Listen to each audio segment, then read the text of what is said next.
Star Trek 57, M23, take 2.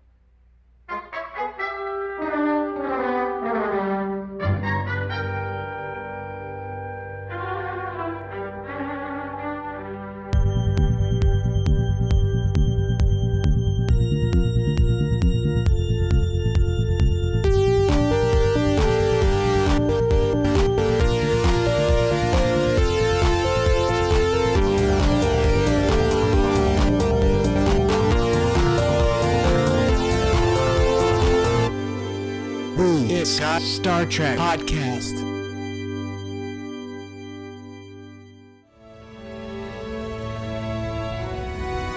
We stayed in 10 forward talking for hours. Then what happened? He walked me to my quarters. Then what happened? Beverly, I'm just asking.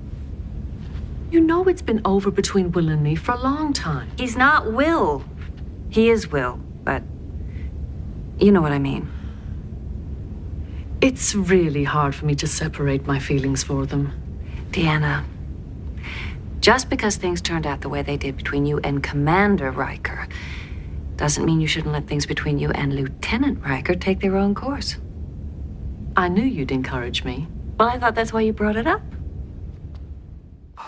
All right. Giggity, giggity, Nintendo. giggity. Okay. Nintendo. Okay. It's Nintendo. Nintendo. No, I intendo to talk about Star Trek. no Nintendo. Okay. How about this? Shall we start the podcast for real, though? That means I don't. For real, though. For Yes. real, though, this time? That For means, real, though, that- yes. That means I don't understand when you say no Nintendo. That's Spanish for I don't understand. I don't speak Spanish. So we've started the podcast officially? Can I push the button that says we started the It's It looks podcast? like actually- the clock is going. It's actually no Entiendo. Yeah, that sounds more like it. But sometimes people say no Okay. Nintendo. All right. For It's this, a cognate. for the sake of all our sanity, Cognate. we're gonna go with the podcast is started. All right. We're still working out the sillies, but the podcast That wasn't silly. That was pretty silly. it was Jesse. pretty silly, Jesse. Yes, it's fine. I've got no problem with it, but it is quite silly. Just gotta work it out. It's quite silly. Okay, I got it. the It's Got Star Trek podcast is the podcast you are listening to. This is episode 157 of the It's Got Star Trek podcast. And There's a lot of episodes. in this episode, we will be discussing the episode that's in the title, Second Chances. What's so The funny? episode that's in the title? Well, yeah, I mean, it's like in the title of the podcast. Oh, yes. It makes sense. Trust me. I get it. No, All I know it does. All right. So we will be discussing Second Chances, but briefly, I wanted to chat about how we arrived at Oh, yeah, totally. Oh yeah. talking about Second Oh Chances. yeah. Well, how did we figure out how we Did were gonna? you- How did we figure out? How did we figure out how Was we're gonna? this how did we, discussed in the how did previous we, episode? How did we figure out what episode we were gonna discuss? I see Dan is workshopping a new character. How do we? Live on the it's called podcast. Interrupt Man. I started it. You interrupted me, so I was interrupting back. You weren't saying anything. I was trying to say something, and you just interrupted me, and then I interrupted back. Apparently, I'm the interrupter. Just call me Dan the Interrupter. What? How did we come to this decision? It's kind of like a Jiminy Glick thing I'm doing. I Yes, think. you're drifting into a Jiminy Glick. Martin Short. Yeah. So the Second Chances, we didn't just. Second chances. What do you know? When you go watch the movie Second Chances, what is the first thing you feel you know? Yes, that's getting. Now that you're trying to do Jiminy Glick, you're sort of drifting away from it. But you're Oh getting there. man, I can't talk as high as he can. Yes, that's part of the genius. It's like Freddie Mercury, Martin Short, same basic deal. Yep. Just one sang songs and the other did comedy. Still does Sing comedy. yeah. Okay. Okay. Anyways, back at the radio. Neither one's super tall. Second Chances. How did we arrive at this? We didn't, One of one's super do one short. of our normal discussions where we have an in-depth discussion where we weigh all the pros and cons of which episode to select from the vast universe of Star Trek I episodes think that we we selected. let a computer decide. We let a computer decide. Computer. But we didn't just ask the computer, which now that I'm thinking Hello, about computer. it, we could have just done Hey, like an computer. Ask Google or Ask Alexa thing. Just Google, which episode of Star Trek should we Right. watch? Right. Actually, So I've, that's not I've the done point. that before. Yes, you're right. And it gives you like, these are the best episodes to watch. So Dan Yeah. is correct, though. That was not the point. The point was that we wanted there to be some sort of meaningful input into an algorithm, which would then spit out options for us to pick from and provide us with some remaining flexibility in the event it selected an episode that we already did or really didn't want to do. So would you just go with the second one then? Well, so the first one that it spat out, we already did. Yes, we had already it first. Well, we haven't explained what input goes into this algorithm, how this algorithm is constructed. We will briefly go over that. Yeah. But it was past tense. But we have already done past tense. We did a very upset. We were very upset in that in that 2-part episode. But that one podcast for that 2-part episode. So basically, what I did is I took all the Star Trek episodes. I found a data set with all like the This is Dan speaking. Dan is the author of the algorithm. This is your Dan. The set of algorithms that work in concert to provide us with the options for which show to discuss. So right, and so I basically have the transcripts for a bunch of episodes, and what were the ones that Now, do you mean Star Trek episodes or podcast episodes? Oh, I'm sorry, Star Trek episodes. Okay, so you start with the transcripts of the episodes. Are these sourced from chakotea.net? Which is the website that you usually reference. You know what? The data set I didn't get it from there, but that might have actually referenced that data set might have been from that. Was website. this an existing data set that you discovered that had all the scripts transcribed? Yeah, it's all scripts. I found like a Git repository with like a. Was it on GitHub? I don't know if it was GitHub or GitLab, but it was it was a JSON. It was a JSON. It was a data file in a JSON format. And it had scripts through I'm familiar with what JSON is, but it does always make me think it's some sort of a military call sign. Yeah, it's not. It's just a way to read it. I realize that. Sounds like something from the Korean War. Yeah. Mm-hmm. Well, it's just a way that data is structured so as to be read by a program or language or some kind of parser. You're talking like a robot. I am. So it was scripts from TOS, TAS, TNG, DS9, VOY, ENT. All right. And maybe a few seasons of Discovery. Three seasons. So it's missing some of the newer. We already talked about that. Yeah. No Picard. No Picard. No lower decks. Right. And no Strange New Worlds. And no season 4 or 5 or whatever. Okay. But it has the scripts. Now this is the important thing. It's not just the names and the season number and the episode number of the episodes, correct? It has the scripts of the episodes. It has the scripts. Why does it have the scripts because of the episode? what I did is I wrote a Python script that reads these transcripts, and it picks out all the words from the scripts, and it counts the number of instances of each word. So how many times did they say the word time or chronological diffraction, or I don't know, whatever kind of Star Trek things like they talk trying to about. make up techno babble. I am Chronological diffraction. Chronoton. Yeah. Chronoton. So neutrino. it found a count. Positronic network. So it found basically counted up each word, and then I put it in a MongoDB Subspace. no SQL, no SQL database. Using a Python script, and what I took our last episode that we just did, our podcast episode, and I found a module for Python called Pocket Sphinx, which transcribes audio. All right, so you got a separate thing. You're feeding it. It's a separate algorithm. You did some alchemy. You got this module, and you're feeding the previous podcast episode. So the last episode in which we were discussing an episode of Star Trek. Yeah, which happened to be the season 3 finale of Star Trek Lower Decks. Right, and it took the sound file and it made a transcription of it. Now, did it use the MP3? Presumably use the MP3 because I'm not letting go of the WAV files so easily. Right. Well, if you know what I mean.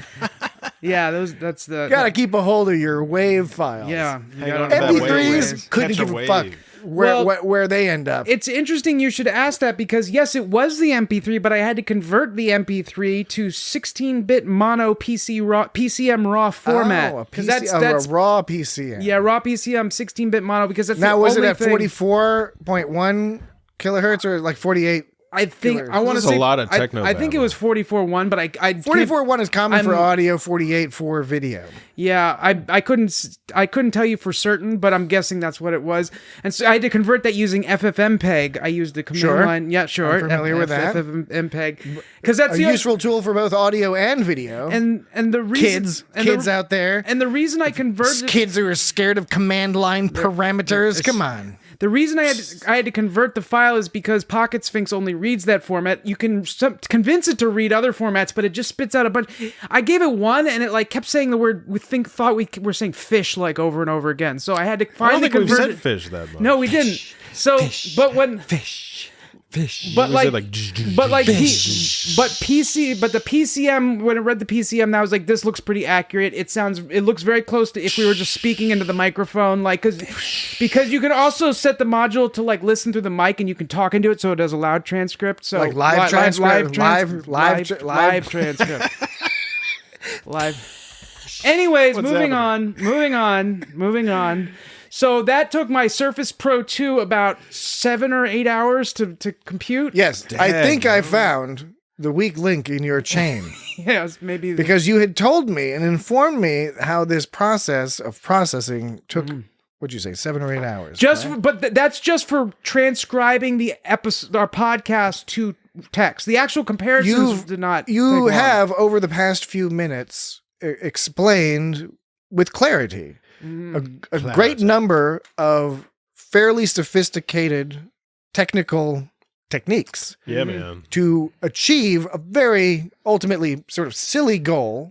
And keep this in mind. That's what it's all about. Keep this in mind that we didn't make our own voice model, because if you want it to be more accurate, you can make a model. But I was like, well, how good? Without making a model, it's not perfect, but it's understandable. You're like, this is basically right, So because who wants to make a model? That's like a big waste of time. But my point is that you have this very sophisticated technical background. Make a model.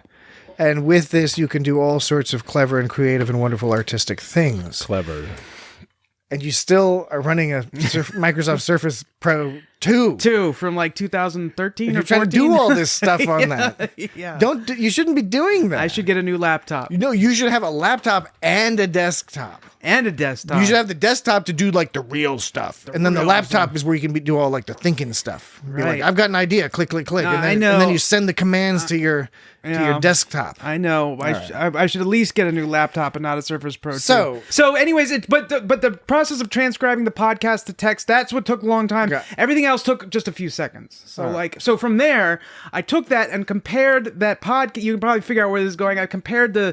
I counted the words in our podcast of each word we said, and I have a formula that I use to compare it with all the scripts from all the Star Trek. Now, is this a proprietary formula that you're going to keep to yourself? No, I mean, it's not like anything brilliant. It's what the formula is, and I'm still working on it because I need to... Are you creating ratios somehow to the most harmonious... I took a bunch of, I thought about this for a while, actually, and when I came up... It's very clear that this is the case. Yes, and so I came up with a formula, and after I reduced the fractions to make it I simplified. By the way, I simplified it. Always my favorite thing in elementary school math was reducing fractions. Something very satisfying about a thoroughly reduced fraction. Yeah, so that was pretty cool, I distilled. Actually. It was this big formula that I had, and I distilled it down to a very straightforward. If A is the script that the podcast script, and B is the script it's comparing against to. No, wait. Oh, this is much more complicated. Yes, I expect it is. The A is the word from the podcast script, and B is the word from the episode, the Star Trek script. Comparing each word side by side, it's the summation. But it can be any bird. I mean, any word. Any bird. Any bird. Any word. Any bird. Basically, including the bird. The bird could be the word. It's really hard. It is not always the word. It's actually hard to explain. It's not really worth it. But the formula, the basic formula I used per word was amount. If you took the absolute value of, I think it was 2A over A plus B minus 1, and then you subtracted that from 1. All right, I can't make heads or tails of it. I understand the words that you're saying. I understand some of the mathematical concepts. I would have to look at it. I'd have to visualize it more closely in order to understand the logic behind it. Yeah, if you're comparing two words, you'd look at the script, you'd count the occurrences of that word, That's A, and the occurrences of the word in the other script, that's B. You multiply 2 by the A, and then you over A plus B, then you subtract 1, you get the absolute value of that, and you subtract that from 1, and then you take the summation of that over all the words, and you divide it by the number of words to come up with an average. Now, I'm still working on weighting the words, because I feel like some words should be more important than others, and that should be based upon the amount of times they're actually said. Words that are said less should be weighted higher than words that are said more. Like, for example, who cares how many times someone says the word "the"? But everyone cares a lot about the times people say chronological diffusion. So wait a minute here. Like, is it like the most words in common between the episode we basically. just did and the whatever episode of Star Trek? Exactly. Oh, yeah. Okay. That's basically what it amounts to. Thank you, Jesse. Speaking of distilling fractions, you distilled that into basically what I was trying to say. All right. How about, okay, now here's the other question. A multi-part question. Multipass. First part is sort of a recounting, a recapping, not the whole thing, but basically you've created an algorithm that will select Created a monster. a series of Star Trek episodes that make sense to discuss next week based on the content of what we discussed in the prior week's episode. Yes. Do you think that this has the potential to lead us Change the down, world? Yes. No, I was going to say lead us down to. There are equations that narrow. I think I might and know there what are you're talking equations that widen out and open. So you out. think this will lead us back to like one particular episode? All of them will lead us back to like I'm one wondering episode? if that's the case, inner because light. if you have selected an episode based off of the words, and then in theory, potentially, not necessarily in actual fact, but in theory, you could have.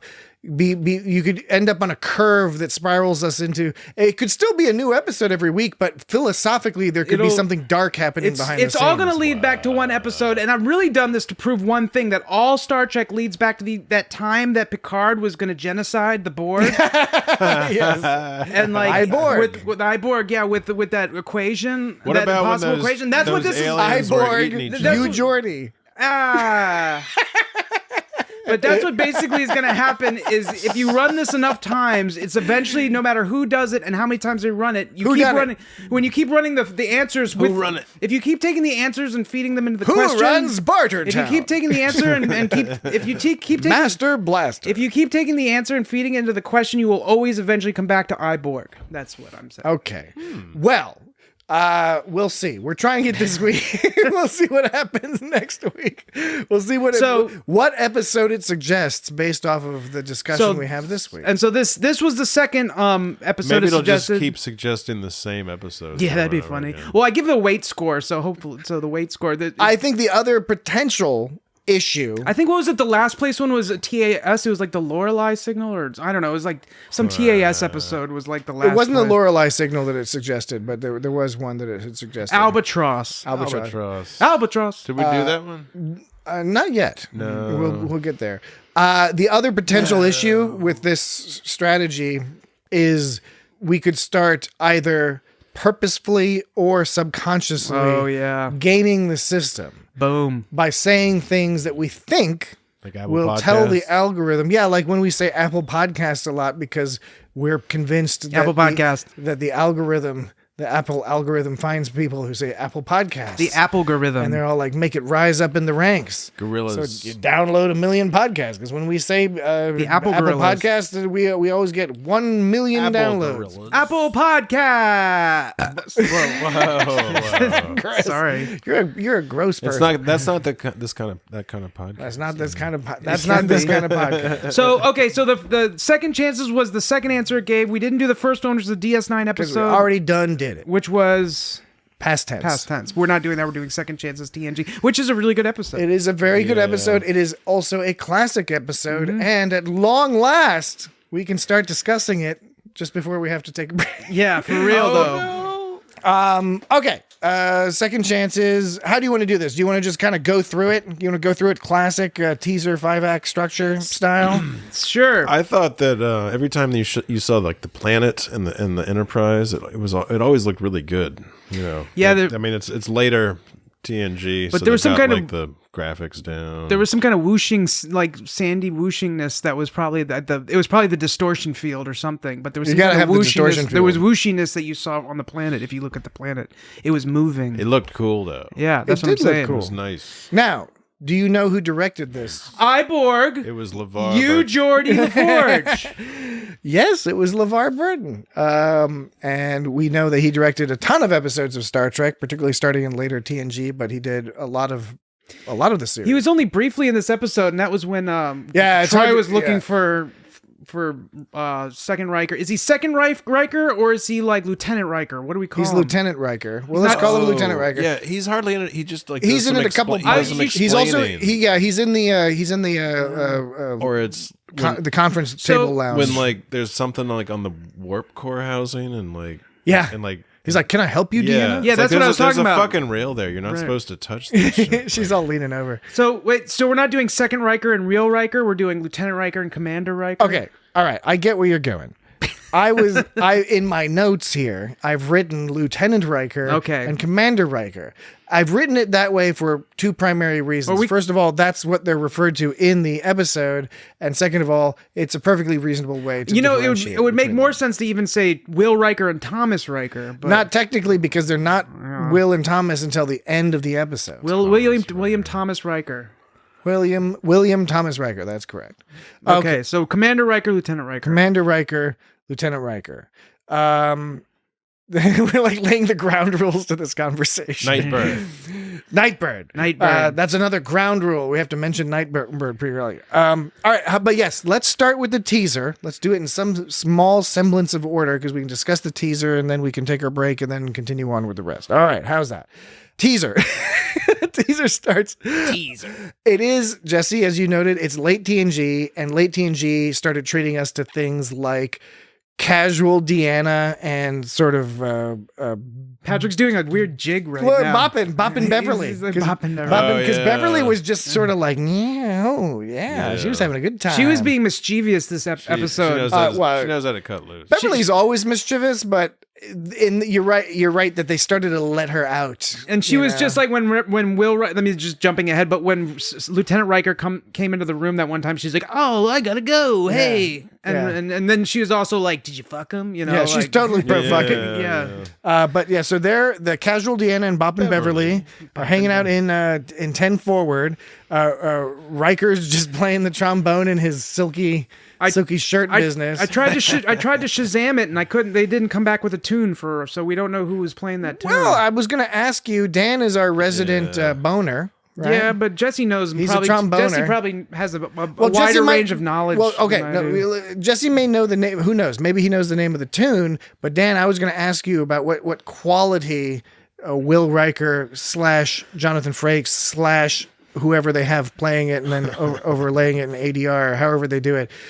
What's the quality of this boning? Is this a good quality, high quality boning? This is a solid boning. Yeah, no, it's solid boning. The only thing is as usual, and this is not unusual, because it is as usual, is that when the actor is playing the instrument, it never quite matches up with what they're playing. And for the most part, he did a pretty good job, but there was a couple times at the beginning where he was moving the slide for no reason. But like when he was moving the slide with a reason, it looked pretty good. So, but I mean, it's not that complicated to make a trombone look like it's doing something. I don't know. I don't know. I think a practiced eye could tell, as you have just. Well, demonstrated. I mean, if it's moving, if the bone's getting tugged when there's no movement going on, when there's no melodic movement going on, then you know something's up. Something's up. When that bone gets tugged, something's up. Yes, that's a good point. That's a very fair point. I guess we'll leave it at that. Nightbird, which we have. Nightbird. This is a whole thing. So Troy was saying how Riker has a problem, getting the song right, and she said it was something wrong with the solo, but like he's never made it through the solo. The solo is like when you improvise something, like he had trouble with playing the tune. Yeah, right, because it was getting up to the tune, like the band was doing the intro, and then it was getting up to the tune, and then he got called. It was Saved by the Bell. Right. That's what I was thinking that same thing. Because she goes, he's never made it through the solo, which apparently it's at the very beginning of the song. It's like, you mean he's never made it past like the first few notes of the song? That's not making it. There's like 8 bars. That's not like you get to a certain part that's hard and you can't get it through. Where are you getting that implication? She didn't imply that he stopped after 2 measures. No, but that's but that's what they said because she was all like, "Here it goes, here it goes," and he was like, "Yeah." Oh, you're Yeah, right. yeah. You're right. Yeah. Fuck me. "Fuck you, fuck you, fuck me, fuck you, fuck me." What was that whole business with Nightbird? You got that? You got that wrong at one point, right? You did like a little song. Oh yeah, like way early in the feed. Dan put together this excellent digital music, and I gotta overlay a correction because I think I said Blackbird, which is a Beatles Blackbird, song, which is like a instead Beatles of song. Nightbird. So the whole song it's a very Star Trek themed song, but I made a fuck up. But it's all fucked up now. So it's all fucked up now. So you gotta redo that song, dude. It was Blackbird by the Beatles. Yeah, was what I was thinking of. All right. But yeah, so like, but I didn't think about that, Jesse, about how solo and jazz is usually, improvised, but yeah. But really when she's saying like he never makes it past the solo, she's just saying he can't fucking even like start the song. He can't he falls apart immediately. He can't do the lead. Yeah. Anyway.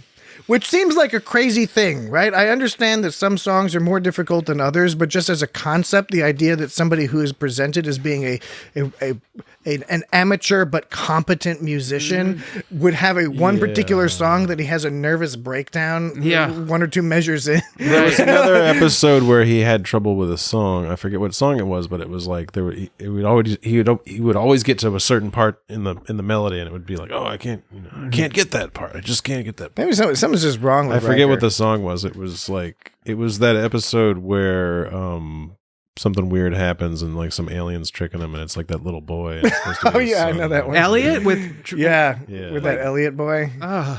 Yeah, like Troy's son. No. it's That like you're right. his- No, it's not. It's not that one. It's the boy. Never. It's a different episode. It's the TNG episode where they're tricking Riker. I don't like that one where Troy has that baby. No, that one isn't. That one nobody likes. It's That not one. that one. That was an upsetting one. Yeah, this is really upsetting. We should discuss it because it is upsetting. It makes me feel really weird. Well, we'll wait and see if the computer, since we mentioned concepts surrounding that episode, Deanna Troi pregnant with a monster baby. Maybe the algorithm Apple will Podcast. Monster baby will direct us there. So yeah, the repertoire of music. I want to know where they got that repertoire of music and who was playing it, but I don't know. We'll have to find that out. It was just super 90s with like that sort of double keyboard action and like. Do you remember that our man Bashir? Speaking of like 90s, and then when he was like the 007 character, and he walked into that 60s place with the go-go dancing, and they had that song. It was like surf music. It was like going. And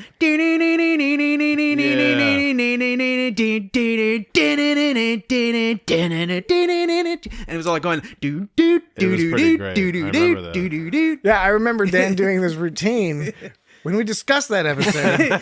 In episode, I believe it's episode 103 of the It's Got Star Trek podcast. Hey, do you remember when we talked about that episode and Dan did that thing? That was really funny. You're gonna confuse the algorithm, Dan. Oh man! All right. Next thing happens is Don't confuse the algorithm. so we've been introduced to sexy Riker, can't finish song, casual Deanna, fuck friendly Beverly. Jeez. I don't know what the appropriate term is. I mean in all positive way. Yeah. Boppin' Beverly, I guess what I said earlier. Know it all, Geordie.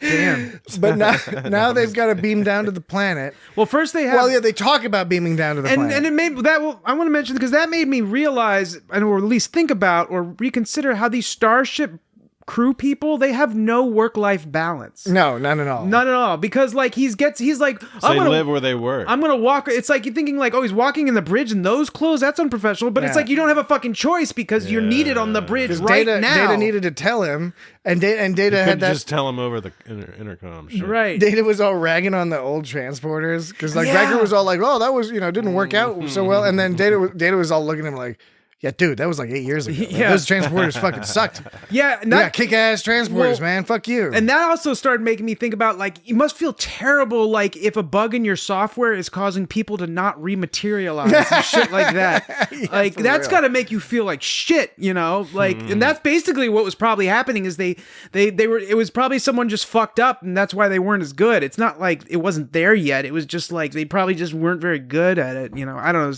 There's a subtle difference. But Quite subtle indeed. Quite subtle indeed. But they Quite subtle indeed. They beam down using their cool transporters. They beam down to this outpost, which has information that is incredibly valuable. But we don't know what it is. But you think it's encrypted? 8 years ago, it's a little unclear. I guess they tried to set this joint up, but then like the business happened, and then with the interference, and they had to get out of there, and they need to get this data, and the data is going to be cool. Data. All right. So now we know the MacGuffin kind of thing, driving the plot. Got to get the data off of this outpost with these limited windows to get in there. But, hark, lo and behold, Quark. they discover, much to their surprise, a second William Riker who comes in all sprightly and sweaty. And his beard is nicely shaven, except for the lower corners on the lower right corners of his mouth. If those weren't shaven, that's how you can tell. Am I right on this? Like, I seem to There remember was something different about the beard was slightly raggedier or whatever, like raggedier on Lieutenant Riker, which would make sense. But at the same time, Raggedy Riker. but the same, Yakety-yak. but at the same time, it was Don't talk back. Yaggedy sex. But at the same time, it was. Sorry. This is, you know how this works, Dan. This is part and parcel of the whole IGST gig. It doesn't have to, but it's okay. It's okay. No, I'm making Jesse laugh. You know how fun it is to make Jesse laugh. No, I mean, look, if you're it's such a pleasant little treat. No. Do what you're gonna do and be confident and happy about it. But don't say But don't say that it's happening because there's no other option. I mean, there's an option. You're taking some of the responsibility off yourself with that. I mean, I'm not telling you to change. I'm just saying own up to it. You're correct. Technically, yes, there were other options, and you are correct that I am inadvertently trying to take the onus off of myself and placing it into some sort of metaphysical realm where onus. What other choice could I have reasonably made? Onus. Right. So we'll agree to disagree. Yeah. Okay. That's the best I'm gonna get. No. I'm making that part up. I know. Anyways, his beard slightly unkempt, but it was still very kempt. His beard slightly unkempt. Are you talking? But Tamarian now? Pretty good. Are you a Tamarian motherfucker now? His beard slightly unkempt. I'm saying Tamarian. Was he shaven with a phaser? Lieutenant Riker, I'm just saying they made an effort to make his beard look slightly different. Yeah. But it was still. It's like it was his hair too. It was unkempt in a kempt way. That's what I'm saying. Yeah. Yes, it was weird. I agree. I agree with you 100% and know exactly what you're referring to. Yeah. Barclay has reason to be afraid of these transporters because, like, yes, he does. Because and then they're all like saying, "Don't worry, no, the transporter's perfectly safe," except when it's not. But we don't talk about that then. We only talk about it at the time it happens. But when it's not happening, it's never happened because, like, it's taboo. And yeah, it's like there's a lot of scary shit that goes on with the transporter, and this is a perfect. I mean, we're talking about, like, there's a lot of emphasis on Star Trek put on Data and him trying to figure out if he's what does it take to be a human, what does it take to be sentient, what does it take to be a living creature. Well, let's talk about the fact that, like, a transporter fuck up can just create a second Riker. You can have infinite Rikers, dude. And dude, yes, that'd be awesome. Yeah, it would be awesome, but like. That second beam, that strategy they used to beam up to make the Riker beam up as one, but it bounced off the chronosphere or whatever, the atmosphere, the ionosphere, the distortion sphere, like, and it bounced back and rematerialized a new Riker. Well, what if it didn't bounce back? What if it got absorbed into the distortion field? Would that transporter engineer have essentially killed a second Riker? Mm-hmm. Are transporter engineers killing infinite numbers of Rikers every time they transport a Riker? Yes. That's fucked up. It is fucked up. There's a lot that's fucked up inherently about the technologies involved. How about this? Let's take a break. right? Because we've had a very long first break. We did. And we don't want to go crazy It's been here. a very long day and we're very tired. We want to provide people with approximately the same amount of entertainment spread over a series of minutes. a series of minutes. We like to maintain some degree of consistency. So now's the time to take a break, and then we can start discussing 33 minutes. the rest of the episode. All right. We'll be right back. Okay, I think it's time to come back. Do you know what else is special about this week? From the break. What is special about this week, Dan? Some kind of anniversary for some episode of Star Trek TNG. Oh, right. Which, what about the... was it the episode? He's my number one dad. He's my number one dad. All right, you're going a little crazy That was a there. little extra. He's my number one dad. Extra dad. I'm not sure that's what the audience is looking for. The insane version of that. Okay, so what Dan is doing is a quote. He's quoting a line from the TNG episode Rascals. A line that has, in the past, amused and delighted a wide variety of our fans. Because it's very funny. Perverting it. But because of, when you're dealing with us, you're dealing with our particular psychologies. And in Dan's case, having met with approval for that particular impersonation, he is now compelled to sort of slowly sabotage. Sabotage. He's my number one dad. How's that? Is that better? Yeah, and it's appropriate for this episode because we're talking about number one, but there's two number ones. There's two Think number about that. ones. Oh, shit. It's better than one number two. You There's think two. calculus Whoa. is complicated. You think string theory and quantum It's not dynamics that bad. across the brains and planes and stuff is complicated. Brains and planes. It's not Two that number bad. ones. Two number ones. Which just means two. Mind blowing. They're my two number one dads.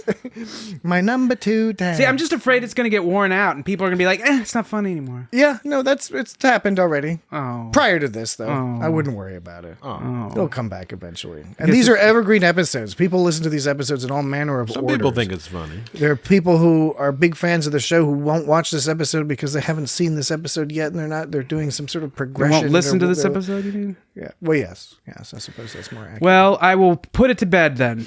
No, don't. Just so there's always a time and a place, and today was one of those times and places. Because of that episode. Yes. Okay, so now we have Riker versus What was Riker. it? Was it an anniversary of that episode? Is that the deal? Yes. Yes. Yeah. I Ra- believe Little that. Rascals or Rascals? Not the Not Little Little Rascals. Rascals. That's a different thing. Okay, Riker versus Riker Riker versus Riker. in the first act. Jonathan Frakes does a really good job in this episode differentiating these two characters. You can always tell, and not just because Lieutenant Riker is wearing a grungy yellow uniform. He really carries himself differently as Lieutenant Riker. He does. There's a sprightliness He in the eyes. seems a little pluckier somehow. He's pluckier, but there's also, I would argue, more insecurity. Yeah. He's a little bit more.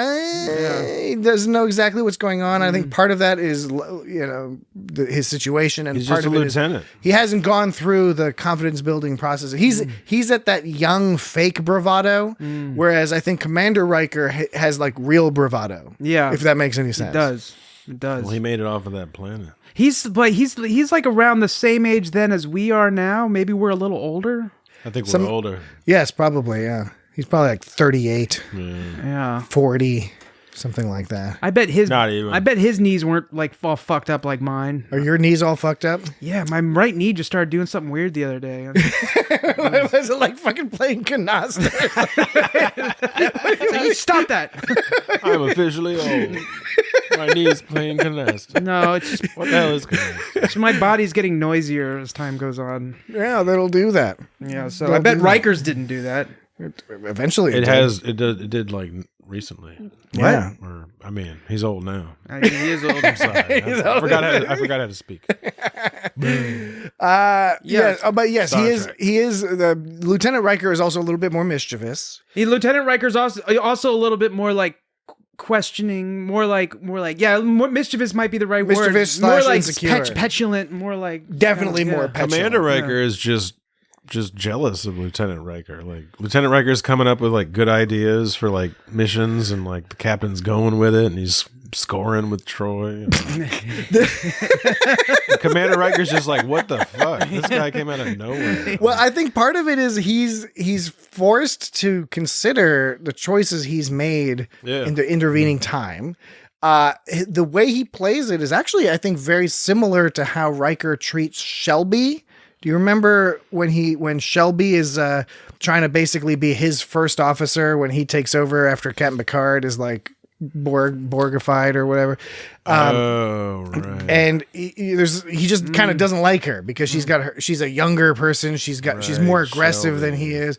And it's a similar thing where he's forced to kind of think about where he's at, because the thing with Riker, and especially now in the 6th season, is he's not a captain yet.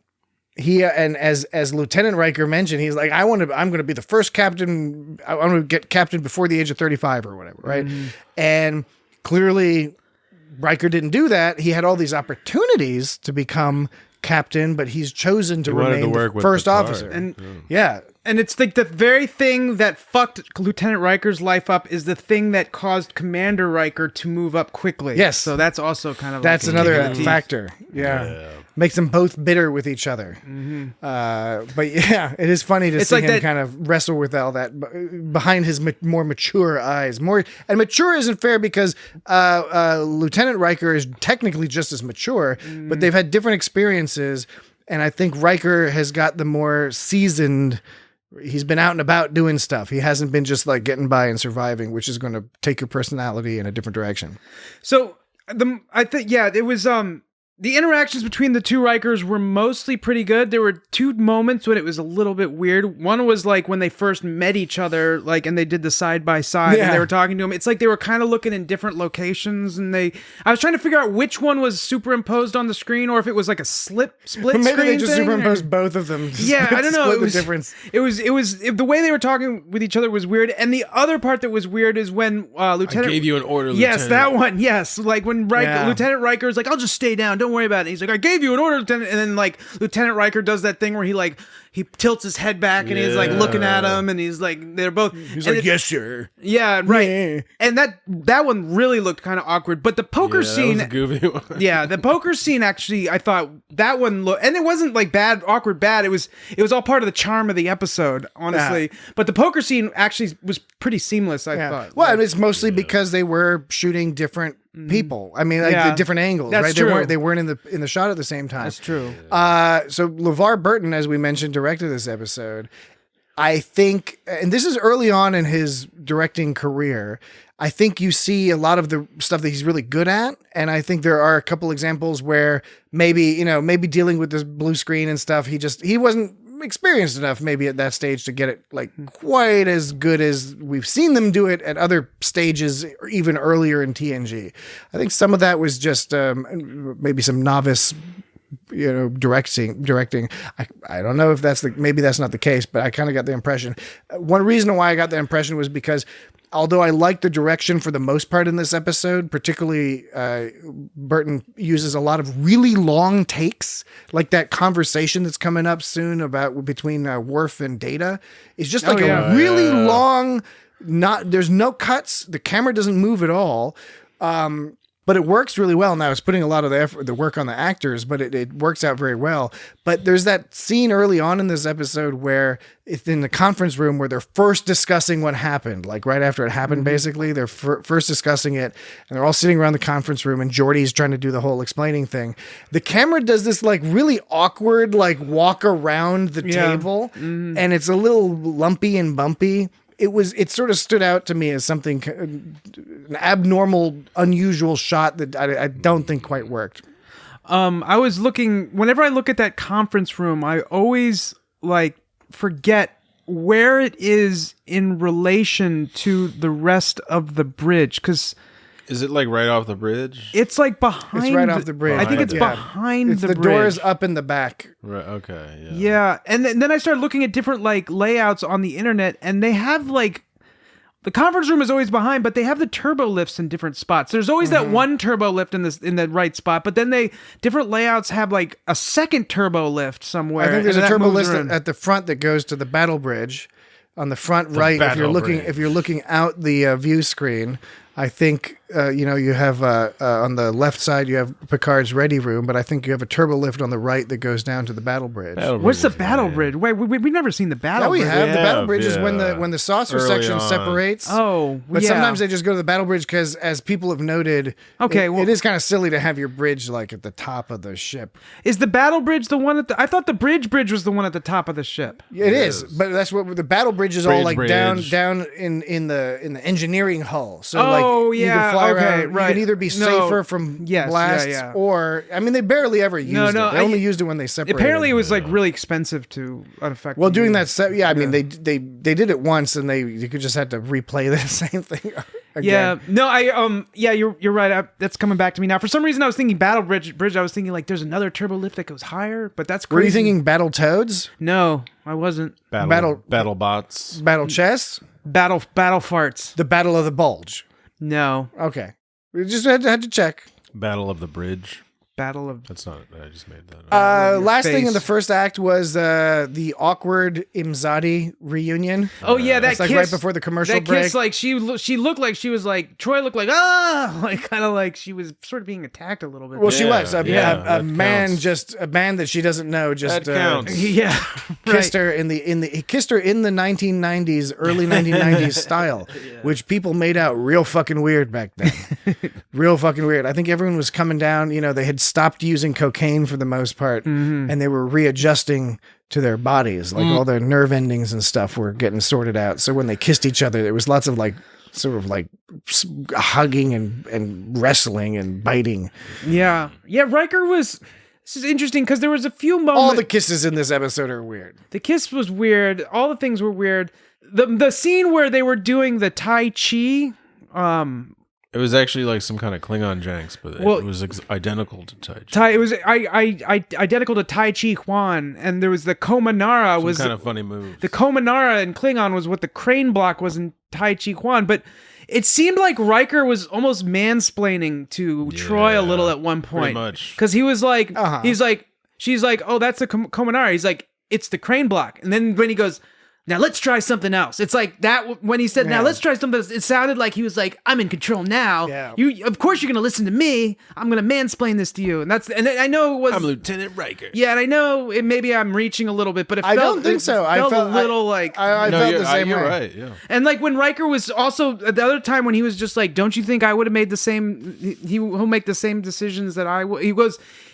What did he say? He's like, if that Riker had made it out that day, don't you think... About Commander Riker. When Commander Riker was talking to Troy and she was talking about how like wanting to be with Lieutenant Riker, and he was like, don't you think if he had made it out, he would have made the same decisions that I did? Which was interesting. It was a cool line. It's like, yeah, I guess he would. I agree with that line. No, I agree with that line. But then when he goes like, I just don't want you to see you get hurt again. Yes. That seemed a little condescending at that point. That seemed a little like, I'm going to take care of you. I think that didn't need to be said. Yeah. That was the kind of thing you could leave unsaid. Right. If he had just said the first part. Because I think the point he was making was quite good to say, look, you're pretending like he's not a totally different person. He's not even like the magical younger version of me. He's me. Mm-hmm. And I made that choice. He would have made that same choice. And lo and behold, that's exactly what ends up happening. Right. So that's another part where Riker's kind of a little bit of a bastard because he ends up just... I mean, at the same time, he does make a good point where it's like, I can't stay on this ship. But it does kind of like, that's like you said, that's what happened. He led Troy on again. You know? Well, and granted, he was like, oh, we could get married. You can come with me to that ship. Yeah. And but which is awesome. What was the ship? The Ganges? Yes, the Gandhi. But it was the Gandhi. Oh, the Gandhi, yeah. Gandhi. But they spelled, in the closed captioning, they spell it like Gandhi. Gandhi. But they pronounce it Gandhi. He was, saying Gandhi, he was like, saying it with an funny. Alaskan accent. Yeah. Alaskan. Yeah, that must have been it. But the idea that Troy is put into a position, which again is sort of your classic like asshole position, which is like, hey, I want to be with you, so let's get married and you come with me. Right. You quit your career and come with me.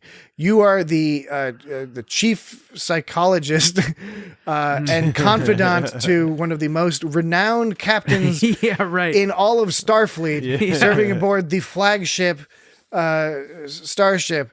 Why don't you quit all that and come work on this On the Gandhi. on the ship, because I'm a lieutenant and I got this gig on some like ass end of space job. Right. Won't that be romantic? Yeah. We can be together, baby. Unfortunately, I think because this is 1993 when this aired, what was it? I think May or something, 1993. Whoa. They have that part of the story, but they don't have enough of Troy's agency. It was May 1993. You know, Troy has agency in that she chooses not to go. But I wish there was a little bit more of Troy being like, "What the fuck is wrong with you? I'm not going to do that. You can't handle being on this ship. Maybe you don't love me if you can't handle being on this ship. If you can't work shit out with yourself, come on, man. Why should I be hanging out with you?" I think if the show was a little bit more modern, that probably would have been right at the beginning. I mean, some of this stuff wouldn't have happened at all because you wouldn't have Riker be so, or Lieutenant Riker be so aggressive about it, because it was kind of mildly shitty behavior that is not coded as shitty in the show. It's coded as romantic because it's still written by dudes. Right. But I did think that at the end when Marina Sirtis, when she was like as Troy, she was like almost crying she didn't cry, but she like sort of like gave that face like she was about to cry. I thought that was pretty effective. But she's great. Yeah. But she's an excellent actress, and the character, it made sense for the character. Like she was really pushing through it, but it was still rough. So you really got that feeling like it was rough. I guess what I'm saying is partly is like I would almost prefer it if she was like, "Fuck that guy." No, I know, and that's the thing, and that's why like I agree with what you're saying there. Simultaneously, I did think that what she was given, like the part that she was given, she worked well with. No, it's good. Internally it all works with itself. It's just it has some of these flavors of the late 80s, early 90s. No, but you're totally right. Like in terms of gender politics. Yeah, you're totally right. It's just like it made her seem really vulnerable, which I don't know if that's a good or bad thing. I don't know. Whatever. But as far as Riker making the same choices, that whole thing about like when he named himself Thomas and like Commander Riker was like, "I never liked that name." So that's kind of like, that was interesting. It's like Lieutenant Riker, he's different from Commander Riker by virtue of the fact that there is a Commander Riker. Yes. You know what I mean? So that's just that fact alone. You must know makes the darkness in order to apprehend the light. Yeah, that's exactly. Yeah, similar sort of thing. Have we heard from Thomas Riker at all since? Yes, we have. I can't remember. We don't want to spoil too much. He does come back though. I want to spoil it. It does come back on Deep Space Nine. Let's spoil it. So go watch Deep Space Nine. Go watch Deep Space Nine. We could talk about that episode. Riker, we could go Deep Space Nine. Riker, Deep Space Nine. A Thomas Riker series. Deep Space. Deep Space. Riker, Cisco, Riker, Quark, Riker, Cisco, Is Riker, okay, Quark. Dan? Are these call signs? The whole business with Lieutenant Riker talking about how he was basically pining away for Deanna while he was trapped down there. Mm-hmm. That had a very Castaway, Tom Hanks and Castaway type vibe to it, which of course was a movie made subsequent to the airing of this episode. He's retained his sanity pretty well for somebody who's in that condition, because that is unrealistic. Like the crazy guy from Treasure Island or something. That is a little unrealistic. Yeah, well, when he was like, when he was talking to Troy, and he was like, there were moments I thought I was gonna go crazy. It's like I didn't really buy it. I wasn't like, He's like, no, you should have totally gone fucking crazy. Yeah, it's like, did he have movies to watch on the computer? No, they don't watch TV in the future. Did he have books to read? They don't. They do read. Maybe, but were they available on that computer? The other thing I didn't like is when he continued his artwork. He did. The artwork was beautiful. That was great. Yeah, that was cool. But that's not going to keep. He mentions at one point he was like, "Oh yeah, the replicators haven't worked for a long time," and I was like, "Okay, well, what food are you eating? Are you eating eating your poops? He's eating rocks and poop. Rocks and poops, or alien rats? Some sort of alien rats that chitter. He called it jungle about. rice. That's rat poop. He was eating rock soup and poop witches. Stone soup. Stone soup. Yeah. Stone soup. He was having a wish sandwich. Yeah. All right. So let's take another break. I think we should take another break. And then we can wrap things up. Wrap it up. Wrap it up. Wrap it up. Let's take a break. Wrap it up. That's what we're going to do, Dan. We're going to take a break. Here's my one. That's disturbing. Daisy, Daisy. 2010, Space Odyssey. 2001, Space 2001. Odyssey. 2001. 2010 had Roy Scheider. 2010 is pretty great. Yeah. 2001 is a classic. 2010 is pretty great. It's It's got cool. Roy Scheider in it. It's got some other people too. It's got what's his name and what's his name? Penny Winklers. Yep, Peeny Winkler's my favorite. All right, we'll be right back. We're back talking about Sex and Chances. TNG Sex and season- Chances. Sex and Chances. We're the new Sex and metal Chances. band, Sex and Chances. No. We're talking about Sex and Chances. Sex and Chances. Second chances. Second How many chances. chances? Wait, what's this from? Do do do do do do do do. That's the Picard. I can't sing that high. That's Shit. the Picard tune from his little business, from his little flute.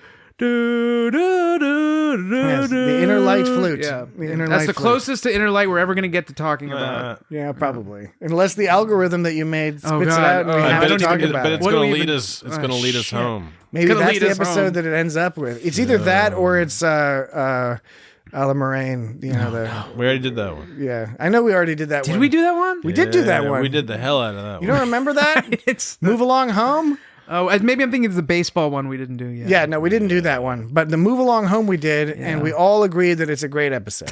Okay. that the haters Haters gonna hate. the haters actually hate themselves Yeah. and are sad people. That's how it always is. Aren't we all just potentially haters at heart though? I'm a hater. Well, at least you can. Well, there you admit go, to it. Dan. There's asked and answered. Not of as that they say. episode, just in general. When Riker gave her like those notes and she like had that candy, she ate. You mean that- the Leslie Knope style scavenger hunt? Yeah, right. Where You're you not guys- supposed to touch the warp core housing. Yeah, right. There's But he- a rail. But he's smart in that he knows Troy. He knows that stuffing Deanna with chocolate is the thing to right. do. No, Yeah. that's And totally. That's how you get into her good graces. totally Speaking of sly, stuffing, yeah. that first clue was quite suggestive. It says it pulses unendingly all through the night. Yes, he was talking about his firm Alaskan penis, Right. Yeah. which is another good name for a heavy metal And band. why is For Geordi most the only reasons. guy down there watching to make sure nobody touches the fucking warp? Yeah, I know. He needs more crew. They gotta have like somebody from security just standing there with a phaser. I know. I mean, he's got more important things to do.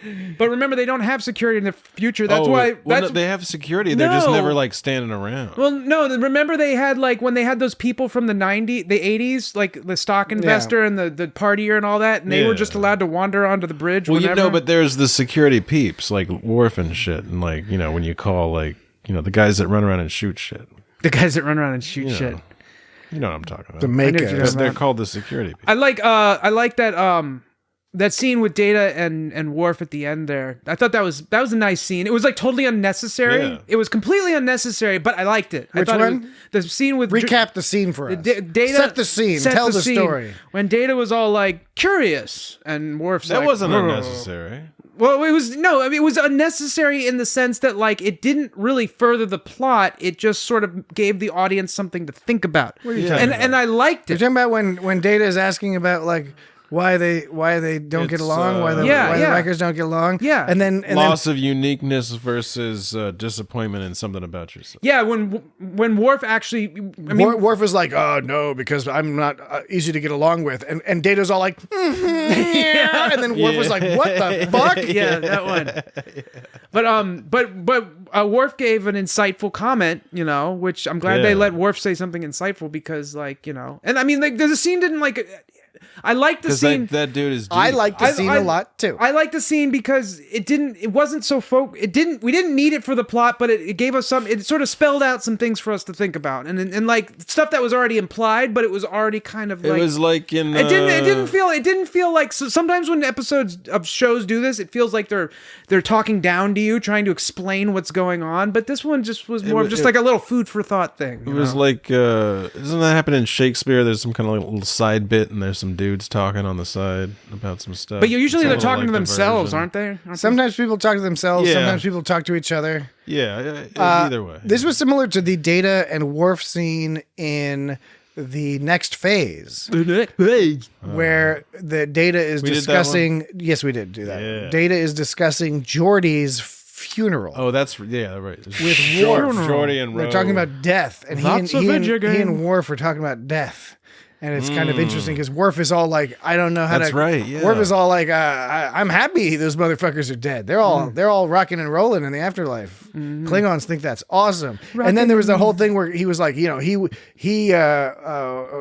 in the line of duty, so he's going to Stovokor. But Geordi died like doing some sort of like technical shit. And I think there's a legitimate debate as to whether or not that counts as like being like in battle. And humans don't have a heaven. So. Well, some do. Just to clarify, Jesse just said, well, humans don't have a heaven. Yeah. I guess Klingons do. But. All right. So Leslie Knope style It was a podcast. scavenger Oh, yeah, hunt. so- that worked out well. The artwork was cool. And if you it was look beautiful. That was really cool. I like that. Yeah, I did too. If you look at Troy during that scene when she's looking at it, like she's really into it. And then when he's like, "Can we sit and talk?" She's like, "Sure." And she's still Yeah. looking at it, like she's like really into We can it. do more than talk. And yeah, well, you can see through, and that's another part. I thought the acting was pretty good. Like, what do I know about acting? Nothing. But I was convinced. I liked how she was all just like totally enraptured by. She wasn't just like thanks and like moved on. Like you could tell she was like no, this whole thing was wrapped into- working on her. There was something going on. It was working. Now tell me if this was a makeup thing or a camera thing. Whenever they were in that scene, when there were shots of Riker, it was all very clear as that video was back then. You saw it was shot on film, and we were watching the HD transfers. but that's not. Let me finish. All right. Let me finish. Let me finish. Just that you said video. Whatever. Okay. I was just clarifying. Do you want to get fucking I just don't want to get the letters. pedantic about it? I'm the one who gets the letters. No one's gonna send it. I know. Okay, I'm the one at feedback at itsgotstartrek.com. There's people sending the letters, and they're like, at time stamp in 58 minutes, Dan's referred to TNG being shot on video, but it was not shot on video. You know what I'm saying? You know what I'm saying? Anyways, so Shot on film. the shot of Riker was like, it was as clear as something could be back then, and you could see his imperfections, and you could see like it was a rugged face. Rosacea. But when they showed Troy's face, it looked smudged. Like they used now that was back in camera. That's what I'm saying. Yes, like back in the day, I know what you're referring to. yeah, now, yes. do you think they actually did that trick in They that did. scene? Because it gives the it that pantyhose over the camera. It and gives her more that technical versions of the same it gives her that angelic sort of gauzy look. yeah, right. And this so was not uncommon. This was not uncommon, and you don't think Throughout that period. and you don't think it was makeup. You think it was that camera trick, and you think do you agree that you think they did that there? I suspect yes. It was. It's cheap and. They did it. There, I mean, it's comical in TOS. It's often comical the you're difference between the shot of Kirk and the shot of the woman because it's the lighting. It's like 3 layers of gauze, a bunch of fucking Vaseline smeared on the screen, and the woman being all like, "Ooh, I'm a ghost. I'm a lady ghost. I'm a naked lady ghost. Ooh. I'm haunting you. Haunting your quarters. But yes, so yes, Dan, I agree. Okay. I think that is correct. Oh, I'm smart. On film. You're only smart on film. Girls on film. Girls on film. Girls on film. Dan on film. Rikers on film. It must be weird yelling at yourself for being unprofessional. Yeah, it's there's a weird thing here now. I think we should broach this topic now. A brooch, that's a thing you wear. Yes, it's also how you can break through something. You can like introduce something. You can broach. Breached? Breach, broach. Brarch? The topic I would like to broach is the complete absence of even a hint of Riker and Riker having sex with each other. I know, right? Right. And I think that is unrealistic. I think even Because in that's a possibility. 1993, Yeah. I think that's unrealistic, especially with Riker. Yeah. With both Jonathan Frakes, Come the on. actor, and the character of Riker. I think it had to be on the minds of the people.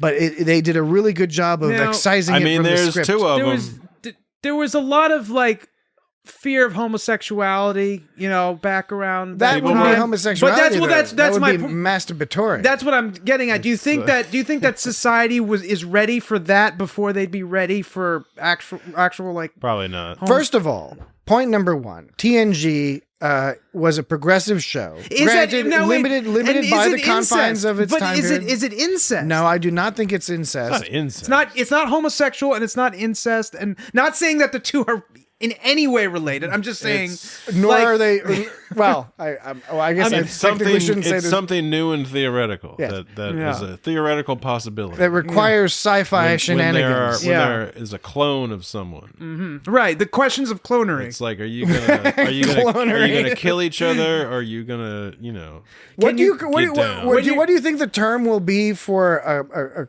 person who clones things in the future? Because you have Clown. a haberdasher. Yes, right. You have a monger. Right. You have like a monger. Oh, yeah. You have like a banker. Like what would be the term for clone? I can just think of cloner. Cloner. Yeah, but it's not just gonna be cloner because that's too lame. Is it A clown. A clonista?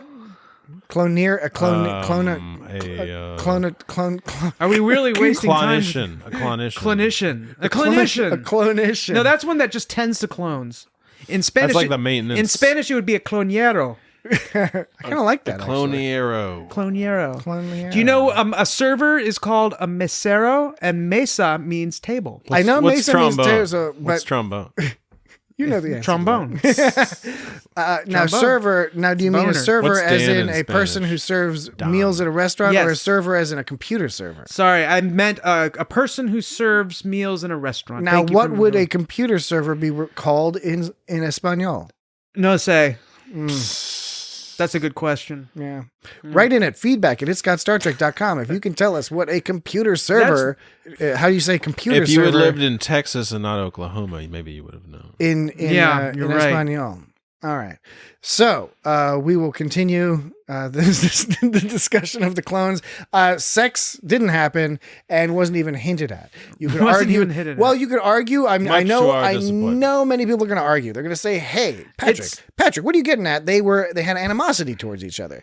Well, animosity is no barrier. It can manifest in No various barrier ways. to romantic sexual things, connections, not necessarily, I'm not advocating for one thing or the other. I'm not even advocating for them, the Rikers banging each other. It's a possibility. It's a possibility. It's a possibility. And it remains a possibility. It needs to be addressed. I think the word you were looking for before in Spanish was servido. Servido. Yeah, servido. Servido. Well, still, write us in and let us know. What's Spanish for Dan? Dan. Don. Don. Don.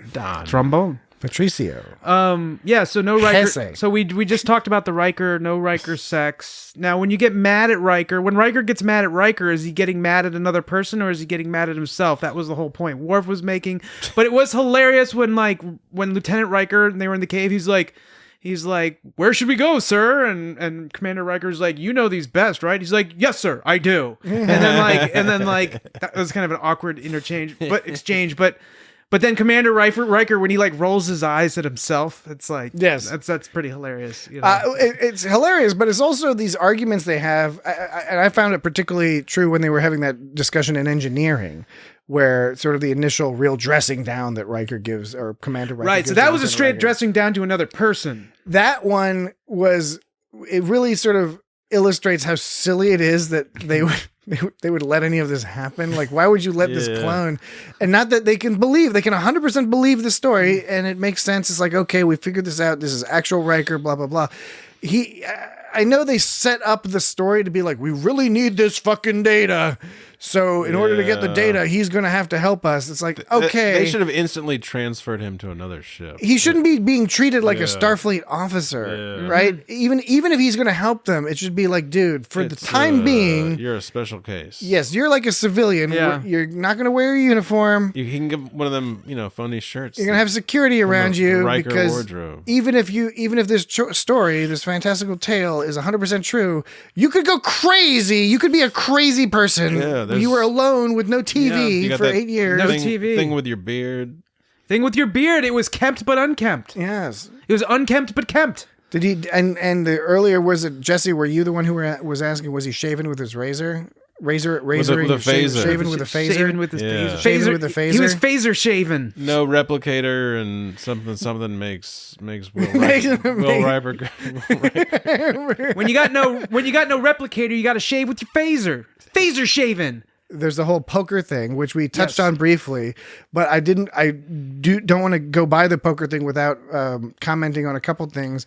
First of all, Data gives Worf that hilarious look when Worf asks for 4 cards. Yeah. Because Data's like, what the fuck? Yeah. Come on, dude. Worf is terrible at poker. Yeah, and then the best part is he gets those 4 cards and they don't help him at all. 'Cause he's like, And he's so awkward there immediately with folding. the 2 Rikers, and like Data doesn't give a shit. He's just happy to like. Be well, the Data's dealer the whole confused. time. Worf immediately is like, it's hard to read him, but he's immediately like, haha, these guys are kind of, they're trolling each other. Yeah, the way I was looking at it was Worf looked like he was kind of enjoying this uncomfortable tension between the two Rikers, because he was just kind of like, he's like, what is going to happen? Like it was kind of like maybe he it's was the Klingon probably kind of thing, he was probably on edge a little, but he was also probably just kind of, it just felt like he was kind of like, let's see how this turns out. Should be interesting. And of course Data was just like had that most curious kind of sort like of oblivious towards it, at least initially. This is stupid fucking visor thing that he wears, the poker visor. It made his skin look extra sparkly. Yeah. Visors. Looking back, I mean, I know that's the whole joke, but looking back, it's just so ridiculous. I know, it's they great. really went for it with that joke. Yeah, I'm glad they did. Star Trek playing poker. But yeah, I think Worf is historically a bad poker player, isn't he? Doesn't he never win? Yeah, probably. I think it's rare. But he's like a champion batlith guy. Yeah, he's batlith champion. he's like and he can knock back the blood wine and the prune juice. all that prune juice. He's good at braiding hair too. Yeah. But he's got a shit for a son.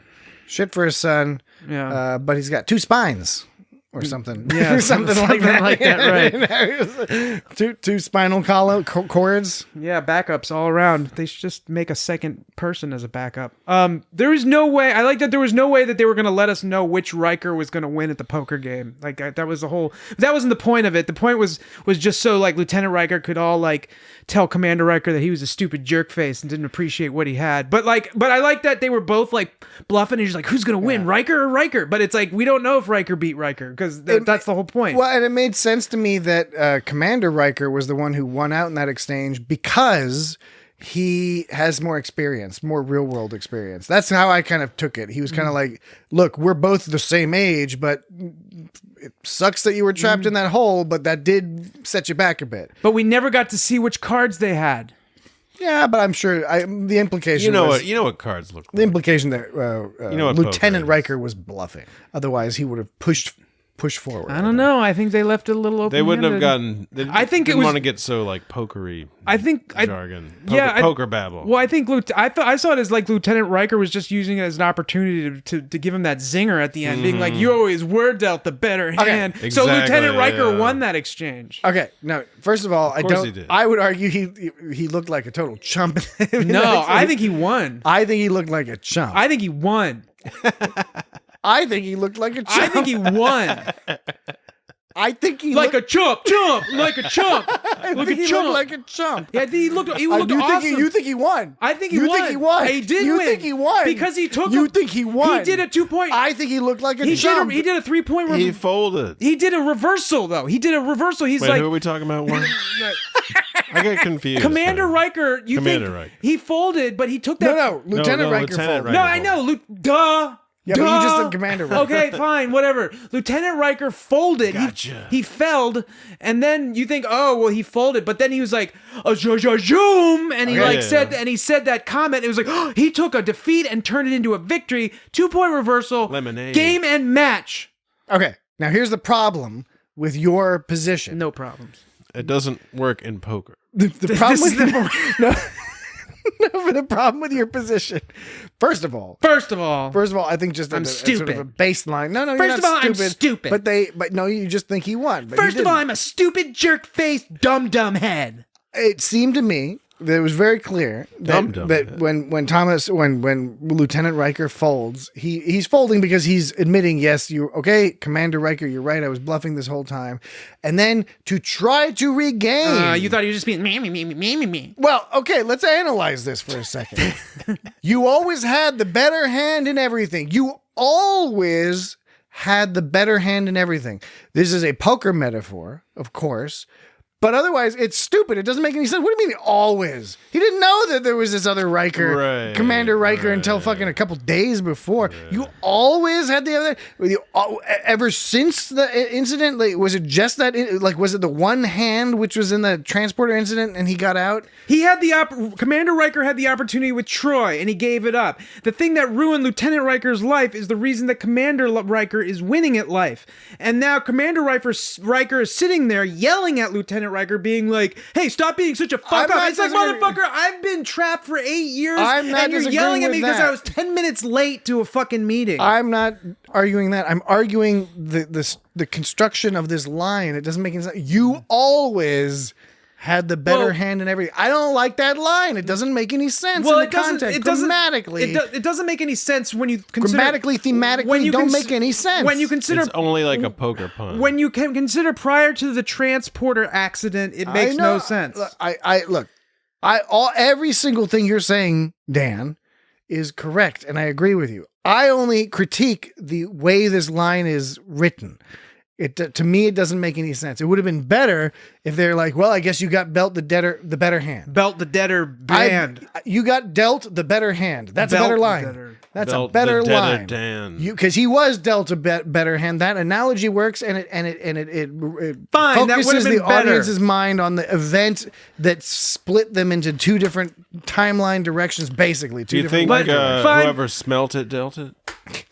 Under certain circumstances, this has been known to be true, but there's no sort of evidence that would suggest that it's 100% accurate. Okay, quick. Third transport window has opened. Wait.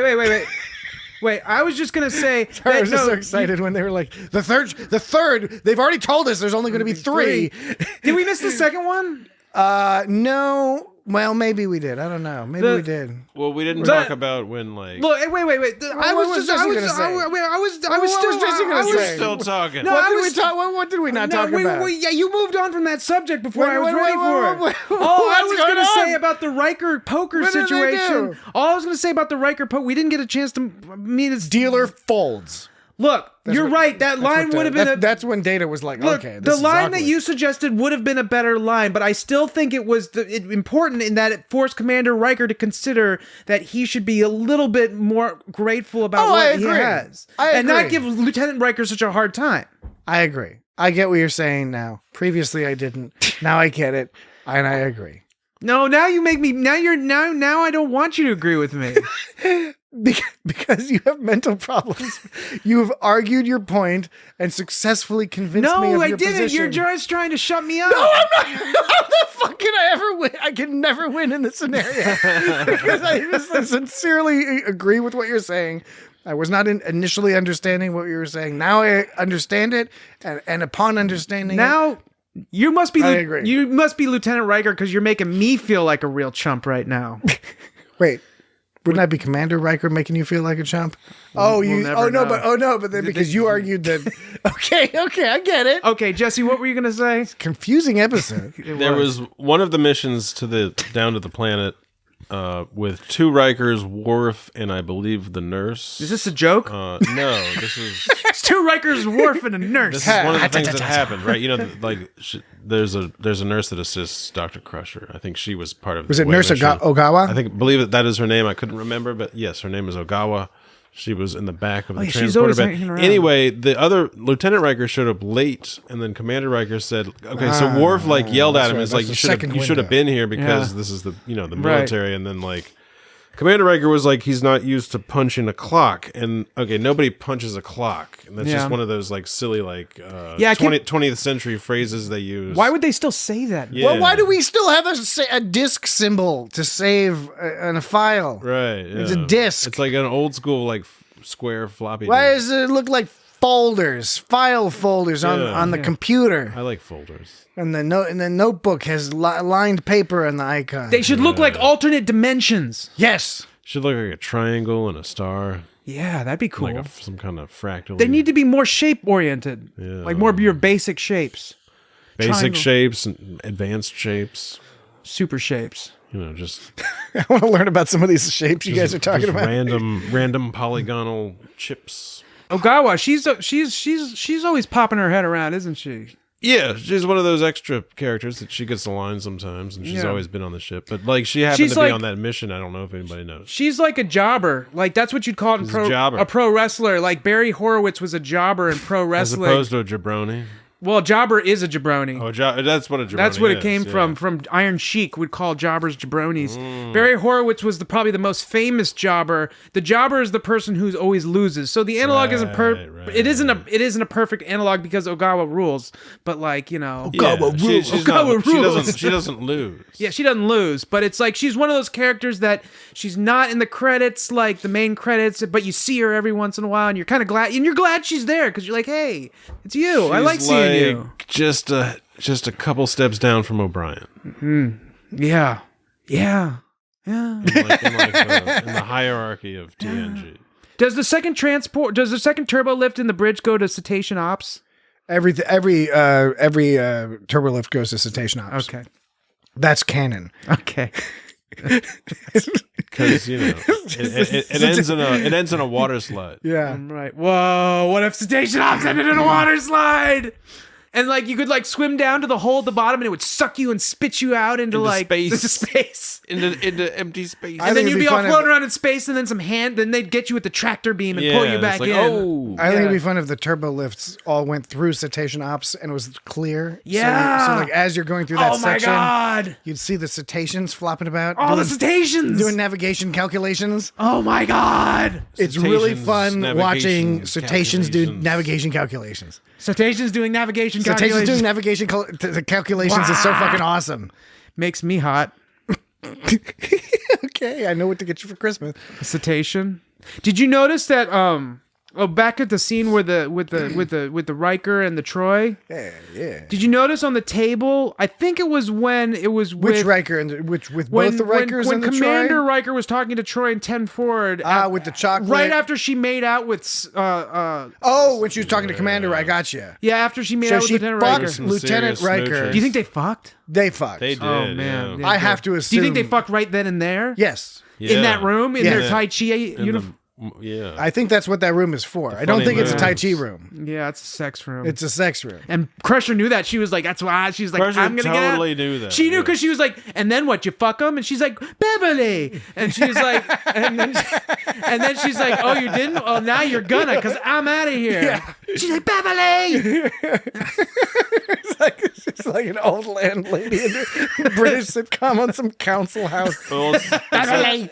Beverly. that thing on the internet Beverly, about, don't leave me alone with him. about like bring Coke to the party, and like who brings cocaine, and like Crusher was one of the people, and then like who brings Coca-Cola, and Oh, you're talking the meme? yeah, that meme. I don't think I saw that meme. That's a funny meme. It's very. Oh, I should see it someday. it's Anyways, a good old Star Trek meme. the point what I was getting to is there was a weird pyramid on one of the on the table. If you look through that scene, Yeah, there they was a always little have weird, that. That's a there's 10 forward staple. Is that a video game or is that like an ordering It's a machine? jukebox. A jukebox. It looks like it had a controller. No, I think I don't remember ever seeing the pyramid before. the pyramid thing showed up in 10 forward a lot, and if I recall correctly, Is it a 3-sided pyramid or a 4? it's a little suicide machine. You just touch the top of your finger on it, dead instantly, vaporized. Okay. Because that's a right you have in the Federation.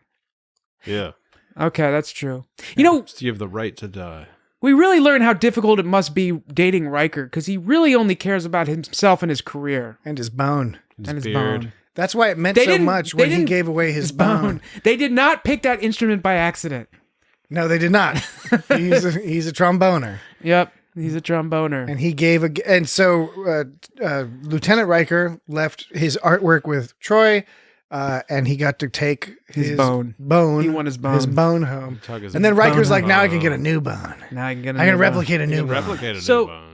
Yeah. Now here's the big joke is at the very end, like Riker ends up. Okay. Riker, we know that Troy goes with. I don't know if these are potential spoilers, but we know Troy is with Worf for a while. Yes. And there's some tension there. Yeah. But then eventually, ultimately, Riker makes pizza with Troy on planet Yeah. Bombo or And whatever. Worf- What's Worf that planet they're Gets on? together with Yeah, no, Dax. you had it right. It's Planet Bombo. Bombo. In Picard. Yes, in Star Trek Picard, Riker, Troy, and their daughter live on Planet Bombo. Yeah, right. No, it's like a goddess name or something. Isn't it Pendergrass? Pendergrass. Pentas? Pentas. Pentolio? Pendergrass. Pederast? No, I don't think it's that. Pizza ass. Pizza ass. It's like pizza ass. So Riker's got pizza. So I felt that there were actually some stakes to this episode because it kind of like steaks you eat with your mouth and then you poop them out and then you go like look at that, why am I eating this? It's just gonna I'm just gonna throw it all up later. By the way, Jesse, because you weren't here last week, yeah, and like Dan was talking all sorts of poop talk. He was talking a lot of poop talk, and I think it was talk. Because you weren't here. I think when you're around, like he sort of self-consciously reduces the poop talk. I couldn't stop talking about the poop. Talking about a lot of other stuff, but anyway, get back to your point, Dan. So my point is that we are sort of led. Maybe some of us, I was led, believe that like I knew it didn't happen this way because I've seen this episode before, but. Where we the whole thing about the thing being unstable underneath, we're like, you mean the hilariously unstable looking bridge when we see it from the side view? It looks like some Prince of Persia shit. Yeah, it does. It does look like that. It's like some motion capture. It's like in an anime. It's like in a classic animation where the trap door is clearly a different color. Yeah, right. Right. Yeah. So leading up to that, there's one could argue that they were implying like, Lieutenant Riker might die because it's like, or Commander Riker could die. That's the other part. Okay, I'll get to that. And they could do what they later did on Voyager. We won't spoil it, but a similar type of thing. And Deep Space Nine, they did a similar type of thing. So with a different type of ending. So. Because as a viewer, we're used to watching these sitcom or these episodic shows, right? Yeah. And the thing about episodic shows is often they're the same at the end as they were at the beginning. Yeah. Now TNG is a little different, but for the most part, mostly it is. So we're thinking like, well, there can't be two fucking Rikers wandering around the universe. So they have to resolve it somehow. So they're gonna kill him at the end. But that's what this whole like Lieutenant Riker is gonna be all like confident. He's like, no, I've been there a million times. And Commander Riker is gonna be like, no, it's too dangerous. And by the end, we're gonna learn Commander. But by the end of the episode, Lieutenant Riker is going to die, and we're going to learn that Commander Riker, through his experience, actually knew better than a young buck Lieutenant Riker. That's not what happened. Or they would have killed Commander Riker and then had Lieutenant Riker on the take ship. His place. No, not as a first officer though. That would be the whole gimmick. Is then he would have to like rise through the ranks. And then Data would be like first officer for a while, or something like that. So I was actually taking the different direction of like, it would be hilarious if it was the whole like Commander Riker died and then Lieutenant Riker was like pretended to be Commander Riker, but there's no way they would ever do that in TNG, and I'm kind of glad they wouldn't. Or there's another option. Can you guess what the other option is that they didn't take? They have sex? Well, we already discussed that option.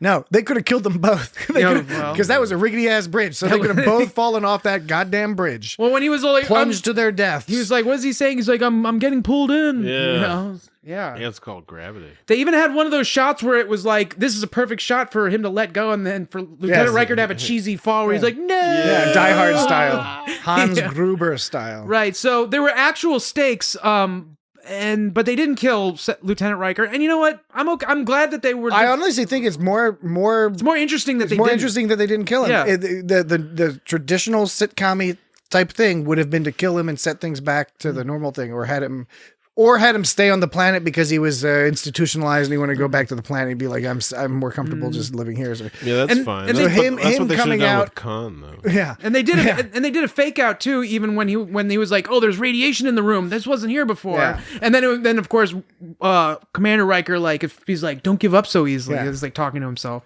Yeah. The whole thing. It's all these weird talking to yourself situations. Yeah. But good stuff. Good stuff this episode. Except when he dressed him down. When he dressed him down, it's like he was dressing down someone else. But all the other stuff was like he was talking to himself. And then there was the whole like, how's dad? Which must have been a really awkward conversation. Yeah. Like, how would you even talk about your parents around your... I did it again. You did it again. That is awkward. What's going on? All right. Anything else? Any odds and ends? I think I've discussed most of the things. Commander Riker has like this old school looking backpack when they go down, when it's just him and Lieutenant Riker. Old school in what way? Do you mean like a prospector or like from the 1980s? It's Oh, it's like a 90s backpack. like Jansport or something. Yeah, they still make Jansport though, right? You can tell by like the straps look all old school, like they were from the 90s. Like So it what was are from they? the 90s. Are they like thin or something? Are they Yeah, like there was thin? something. There Too was thin? it had a particular look. They hadn't figured out. Check you it can out. make it like a wider strap for comfort, so it doesn't dig into your shoulders. As Yeah, the it was like a schools weigh you down. There with was thicker and padding, thicker math but it books. was sort of shoddy sort of padding that wasn't going to stay fluffy for too long. Typical. This was one of those episodes that didn't have a lot of Picard in it, and now it makes me wonder how many episodes were not that Picard centric. There must have bunch. Yeah, maybe because you think back. Why don't you make an algorithm to analyze it? Some episodes he was like doing other Count projects. up the Picard lines. Do another what? Projects. Who? Patrick Stewart? Yeah, he was acting in other stuff. Yeah. He was in that Acting. conspiracy movie with Mel Gibson or whatever. We're about. Also did a catching the Christmas rest. Carol on stage. So, and I mean, when he you did think a TV movie version of it, when There people was a Moby Dick he did. when I think that people- was after he that. did a very good King Lear. when I people like his think of King Lear. when people think of TNG, they think of a lot of characters, but I think obviously the one that people most think about is Patrick Stewart. But there are a lot of episodes where Patrick Stewart does not really have much of a role in it. That is Yeah. true. Yeah. This one, I think he's in every episode. There might be one that he's not in. No, I think he might be the one character that's in every episode. but there was a whole thing they were saying like they were asking if it was a clone, and then Beverly Crusher was all like, no, because the brain patterns are the same, and then Picard was like, brain patterns can't be cloned. She's like, no. Do you think they got that? Do you think they just made that up? Some bullshit. I mean, I've never. Has anyone heard? Well, yeah, probably. It sounds like some I'm made up not shit. a clonician.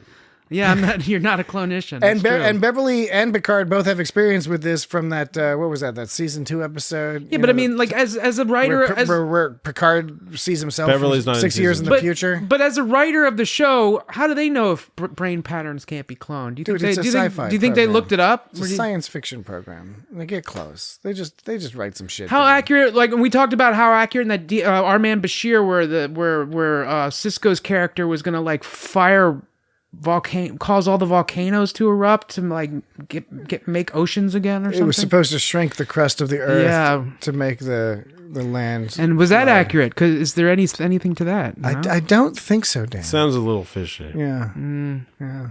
Okay. Well, because we are trying out this algorithmic focused thing, we couldn't tell you what we're going to do next week because we've got to take this week's episode and put it into the algorithm. It's madness. We'll So see how this pans out. Everything we've discussed tonight will be entered into the algorithm and will spit out a choice for us. And then we will post that choice on the internet.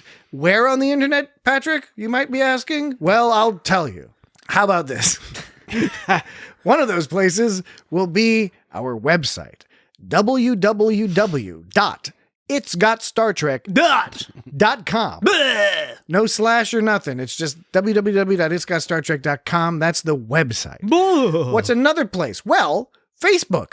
Facebook is a place on the internet. You can find us. Search for It's Got Star Trek. it's called Meta now. You'll find us. Now, but Facebook is still the product. Meta is the parent company. It's called of Facebook. Meta right now. No. Facebook is Facebook. Facebook hasn't changed. Facebook is a subsidiary of Meta. More like MetaBook. So we are on Facebook. It's Got Star Trek. Which side are you on, Dave? I don't know anymore. We are, for the time being, I honestly, seriously couldn't tell you if it'll be around next week. But for now, we are on Twitter. We're not particularly planning on going anywhere else, but we're going to go wherever the people are. And these are evergreen podcasts. But at the time this is being recorded, Twitter's quite literally on fire. I think the servers are on fire and people are kicking them over and stuff right now. There's some kind of mutinous. So we're not riot going 100% on sure if over we'll be there next week, but sometime between now and then, on the assumption that Twitter is still a viable thing over the next few days, we will post which episode we will be watching there. Also on Instagram. Instagram is, as always, another option. They went to Nirvana 4, and that made me think of that episode of Beavis and Butthead where they go, Nirvana rules. Yeah, Nirvana rules. They were talking about Nirvana, but Butthead's all like, Nirvana rules. And of course, you should watch Beavis and Butthead. You can catch the podcast on YouTube. Many of you may, in fact, be doing that. But there's no cameras yet. One day, maybe. Just a static image. Maybe one day we can have cameras. One day, maybe we'll do cameras. But for now, probably not. It's a lot of fucking work. A lot of fucking work. We're busy people. It might not come across it. We gotta dress up and shit. All three of us are real fucking busy. We're too busy to dress up. It's really kind of ridiculous that we're able to manage this every week. Because we're very busy, very important people. We're super important. Very important. It's ridiculous. People need us on call at all times. Okay. Anything else? Did I miss anything? No. Probably. I'm gonna have one of these pretzels. Me. I think it's pretzel time. So let's close down the podcast and move on to the latter part of the evening, which is eating U.s.s hard pretzels. U.s.s brand. Thick, hard, giant-ass fucking pretzels. One, U.s.s. Two, U.s.s. Oh, no. And for our listeners in the UK, there are other brands of pretzels available. Check out Red. But they're not as fucking good as I wouldn't U.s.s. know about that. U.s.s. All right, that'll do it for us this week. That has been It's Got Star Trek. It has been Star Trek. And whatever we're talking about next week, I'm sure it'll be good because it'll be all coming out of Dan's algorithm. Anything that's squeezed out of Dan's algorithm is good stuff in my book. My brain sphincter. All right, we'll talk to you next week. Bye-bye. Squeeze it out your algorithm. Lieutenant, I am curious about something. If you met a double of yourself, would you have difficulty interacting with him? I think so. Why? I am not easy to get along with.